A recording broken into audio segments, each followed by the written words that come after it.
कोकिला व्रत आषाढ़ मास की पूर्णिमा को रखा जाता है। यह व्रत दक्षिण भारत में अधिक प्रचलित है। कोकिला व्रत देवी सती और भगवान शिव को समर्पित है। कोकिला नाम भारतीय पक्षी कोयल के नाम से संदर्भित है और देवी सती से जुड़ा हुआ है। आइए जानते हैं साल 2022 में कोकिला व्रत कब पड़ रहा है। कोकिला व्रत 13 जुलाई 2022 दिन बुधवार को है। पूजा का शुभ मुहूर्त दोपहर को 7:22 से 9:24 तक है। पूर्णिमा शुरू हो रही है 13 जुलाई को सुबह 4 बजे से और समाप्ति 14 जुलाई रात्रि 12:06 पर है। कोकिला व्रत का महत्व। कोकिला व्रत माता सती और महादेव शिव को समर्पित है। एक अत्यंत ही शुभ और महत्वपूर्ण व्रत है।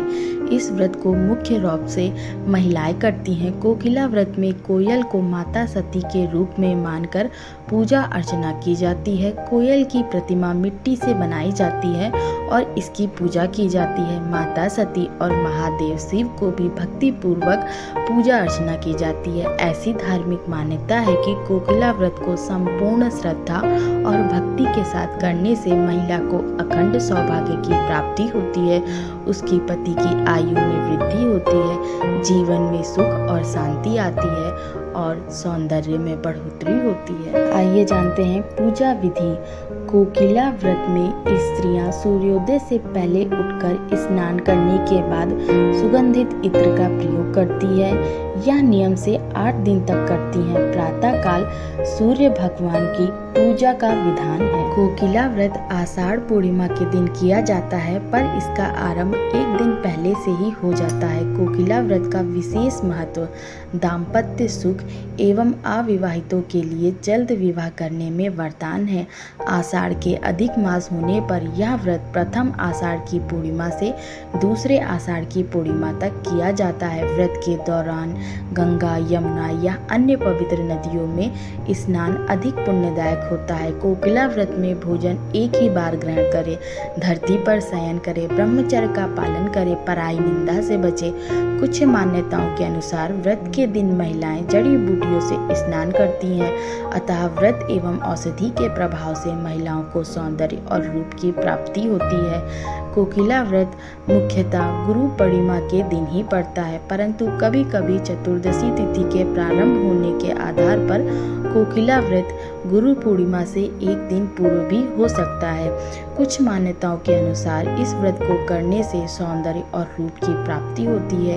इस दिन जड़ी बूटियों से स्नान करना उत्तम है। कुछ स्थानों पर कोयल का चित्र अथवा मूर्ति का स्वरूप मंदिर अथवा ब्राह्मणों को भेंट भी किया जाता है। व्रत कथा। एक बार प्रजापति दक्ष ने बहुत बड़ा यज्ञ किया।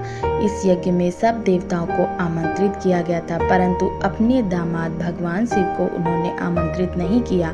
जब सती को इस बात का पता चला तो उन्होंने अपने पति भगवान शंकर से मायके जाने का इरादा प्रकट किया। शंकर जी ने बिना निमंत्रण वहां जाने के लिए मना किया, परंतु जिद करके सती मायके चली गई। मायके में पहुंचकर सती का घोर अपमान व अनादर किया गया। इस कारण सती प्रजापति के यज्ञ कुंड में कूदकर भस्म हो गई। भगवान शंकर को जब सती के भस्म होने का समाचार मिला तो वे क्रोध में भर गए। भगवान शिव जी ने वीरभद्र को प्रजापति दक्ष को मारने का आदेश दिया और इस विप्लव को शांत करने के लिए भगवान विष्णु ने प्रयास किया। भगवान आशुतोष का क्रोध विष्णु भगवान ने शांत किया, परंतु आज्ञा का उल्लंघन करने वाली अपनी पत्नी सती को 10,000 वर्ष तक कोकिला पक्षी बनकर विचरण करने का श्राप दे डाला। सती कोकिला रूप में नंदन वन में 10,000 वर्ष तक रहीं। इसके बाद पार्वती का जन्म पाकर आषाढ़ मास में नियमित 1 मास तक यह व्रत किया, जिसके परिणाम स्वरूप भगवान शिव उनको पुनः पति के रूप में प्राप्त हुए। अगर आपको यह जानकारी पसंद आई हो तो प्लीज़ वीडियो को लाइक करें और चैनल पर नए आए हैं तो चैनल को सब्सक्राइब करना ना भूलें। जय श्री कृष्ण।